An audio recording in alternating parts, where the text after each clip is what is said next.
This is S. Selvi, Department of English, JJ College of Arts and Science, Pudukkottai. In this session, we are going to see Robert Frost's poem Mending Wall. Now let us see the introduction to the author, Robert Frost.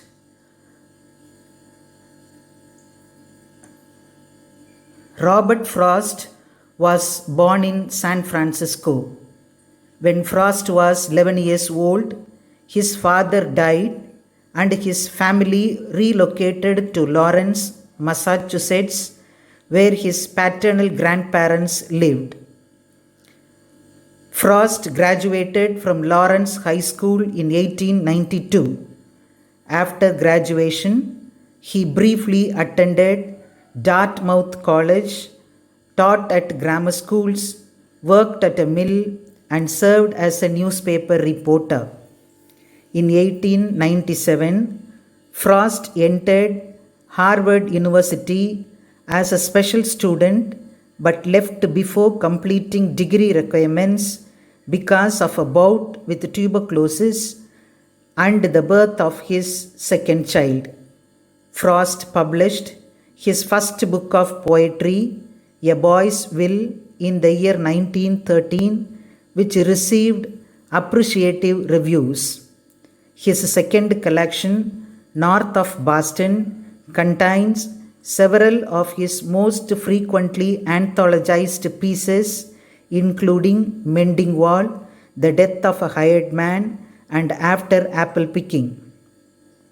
Frost continued to write prolifically over the years and received numerous literary awards as well as honors from the US government and American universities. He recited his work at the inauguration of President John F. Kennedy in 1961 and represented the United States on several official missions. He died in Boston in 1963.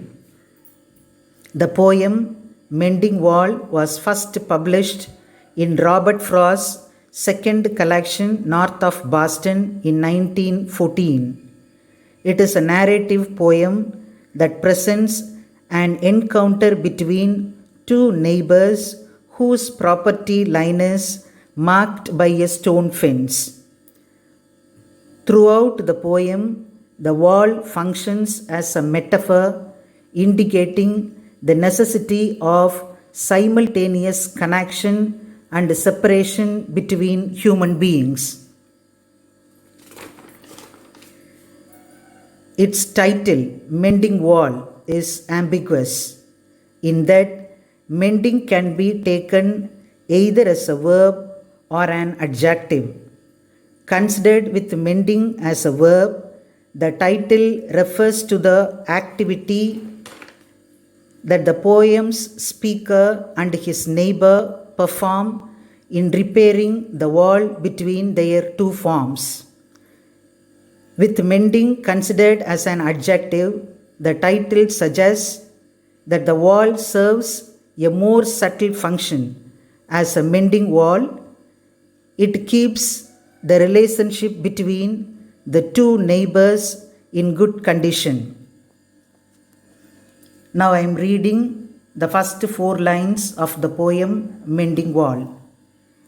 Something there is that does not love a wall, that sends the frozen ground swell under it and spills the upper boulders in the sun and makes gaps even two can pass abreast. In the first section, lines 1 to 4, the speaker expresses wonder at a phenomenon he has observed in nature. That is, there is something in nature which does not like the existence of a wall. That something sends invisible waves under the wall. Then the upper stones on the wall fall over from the edge. It is as if someone has thrown them here and there carelessly. Big gaps appear in the wall. These gaps are sometimes so big that even two men can pass through them side by side. Lines 5 to 9. The work of hunters is another thing.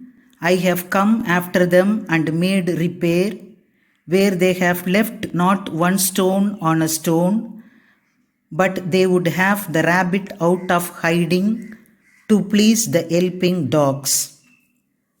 Here the speaker contrasts the natural destruction with the human destruction wrought on the wall by careless hunters. The very first line of the poem, something there is that does not love a wall. Here the speaker says he does not know for certain what this thing could be.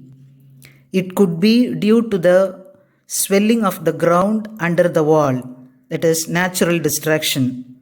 But here in these lines, he says it could be the work of hunters.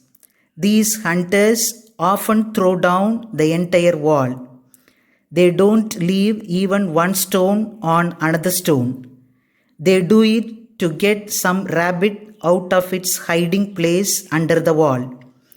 The dogs they have with them go on helping to tell them where the rabbit is hiding. Then, to please their dogs, the hunters throw down the entire wall and don't leave one stone on another stone. When the poet goes there later in the spring season, he has to repair the whole wall. Lines 9 to 15. The gaps, I mean, no one has seen them made or heard them made, but at spring mending time we find them there. I let my neighbor know beyond the hill, and on a day we meet to walk the line and set the wall between us once again. We keep the wall between us as we go. Here the speaker says that the wall is repaired in spring after it has been damaged in winter. He says that no one has ever seen or heard these gaps being made in the wall. But when he goes there in the spring season, he finds big gaps made in the wall. Then he informs his neighbor who lives on the other side of the hill. A day is fixed to mend the wall. Then both of them meet and set the wall between them. Each keeps to his own side of the wall. They walk along the line of the wall while mending it. Lines 16 to 20. To each the boulders that have fallen to each, and some are loaves and some so nearly balls, we have to use a spell to make them balance. Stay where you are until our backs are turned. We wear our fingers rough with handling them. Here in this section, both the poet and his neighbor mend the wall together. Each of them picks up the stones that have fallen to his side. Some of these stones are flat like loaves, while others are almost round like balls. So it becomes very difficult to balance one above the other. The poet humorously remarks that they have to use a spell to balance the stones. After they have placed a stone in its position, they say, "Stay where you are until our backs are turned." The poet means to say that stones keep falling down again and again since they are irregular in shape. So they have to lift them and set them in their place again and again. The poet says that their fingers were rough with the handling of those stones. Lines 21 to 27. Oh, just another kind of outdoor game. One on a side, it comes too little more. There where it is, we do not need the wall. He is all pine, and I am apple orchard. My apple trees will never get across and eat the cones under his pines, I tell him. He only says, good fences make good neighbors. In this section, the poet says that their mending the wall is just another kind of outdoor game.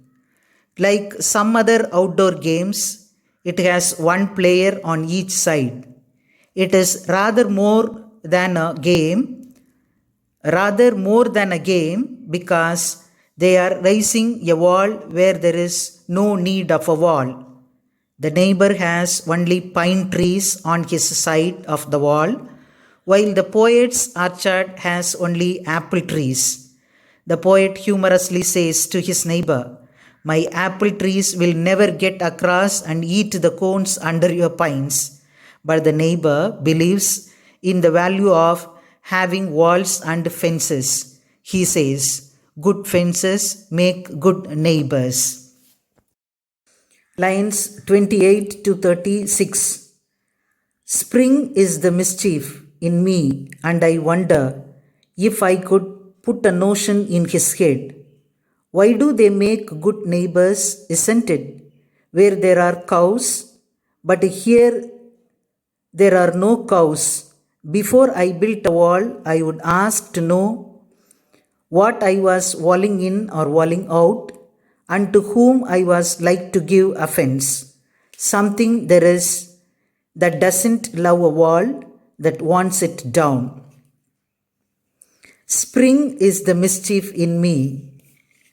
With these words, we can understand that the poet has a lively nature and is fond of having light-hearted jokes with others.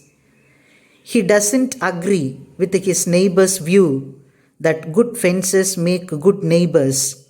He says that he wants to have a light-hearted talk with his neighbor and put one idea in his head. He wants to ask him how good fences make good neighbors. We can say such a thing only of a place where we have cows, because cows can wander into neighbor's field and destroy the crop. But the poet says that here there are no cows to be afraid of. So he can't understand how the wall in their case can be of any use. Before building any wall, he would like to know what it was that he was walling in or walling out. He would also like to know to whom he was likely to give offense in case there was no wall. The poet again asserts his belief that there is something in nature that doesn't love a wall and wants it pulled down. Lines 36 to 38. I could say else to him, but it is not else exactly, and I would rather he said it for himself. Here the poet says there is something that doesn't love a wall and wants it down. He thinks this something could be else, but then he says that it is not else exactly. He is not certain who or what it could be, but he wishes that his neighbor could say such a thing about himself. In other words, the poet wishes that his neighbor too, like himself, had no love of walls and fences. Then they would not have to mend the wall again and again every year. Lines 38 to 40. I see him there, bringing a stone grasped firmly by the top, in each hand like an old stone savage armed. Here, the poet and his neighbor are mending the wall that separates the land of one from that of the other. Each is working on the own side of his wall. The poet sees his neighbor carrying a stone. He has grasped it firmly by the top. He has a stone in each of his two hands. The poet satirically remarks that his neighbor looks like a savage of the Stone Age.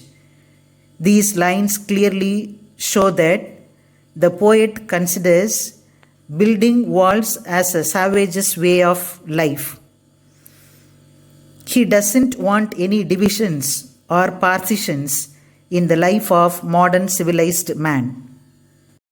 The last 5 lines of the poem. He moves in darkness, as it seems to me, not of woods only and the shade of trees. He will not go behind his father's saying, and he likes having thought of it so well. He says again, good fences make good neighbors. In the 40th line, like an old stone savage armed, the speaker presents his neighbor as more mysterious and primitive than himself, relying on a simile to convey his observation.